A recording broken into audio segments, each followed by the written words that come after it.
Well, good morning, everybody, and welcome to NASA's Johnson Space Center. You're looking at the International Space Station Flight Control Room here in the Mission Control Center. This is Tuesday, December 27th. Aboard the International Space Station, the Expedition 30 crew is on board the station as a team of flight controllers here on the ground watches over their shoulders throughout their workday aboard the complex. The current crew aboard the station augmented this past week with 3 more crew members, includes Commander Dan Burbank and flight engineer Anton Shkaplerov and Anatoly Ivanishin from Russia, along with Oleg Kononenko, Andrei Kuipers from the Netherlands, and U.S. astronaut Don Pettit. Those last 3 have become the newest additions to Expedition 30 aboard the International Space Station. They arrived at the complex back on December 23rd on Friday morning, and they'll be aboard the station until May of next year. The 6 crew members are supported on the ground by flight control teams around the world. The team here in Houston today is being led by a veteran flight director, Royce Renfrew. He is in the white shirt, serving as the overall management link between the International Space Station Flight Control Team here in Houston and all of the other flight control teams around the world as well.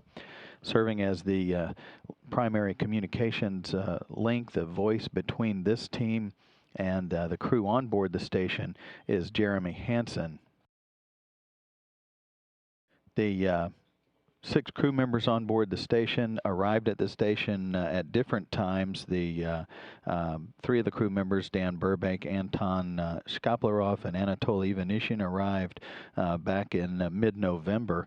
They're enjoying their 44th day in space today, 42 of those aboard the International Space Station. The 3 newest members, Oleg Kononenko, Andrei Kuipers, and Don Pettit, are 6 days into their 6-month voyage aboard the station. 4 of those days now aboard the International Space Station since arriving this past Friday. They have been spending a good deal of the weekend acclimating themselves to the station environment, and also having reference meetings with the other 3 crew members on the station, orienting themselves to the complex. And of course, this being a holiday weekend, the Christmas celebrations aboard the station obviously allow the crew members to have the weekend off primarily, and they spend a good deal of time talking with their families and the flight control teams around the world, with good holiday wishes going back and forth between the flight control teams, the crews on board the station, and of course their family members as well.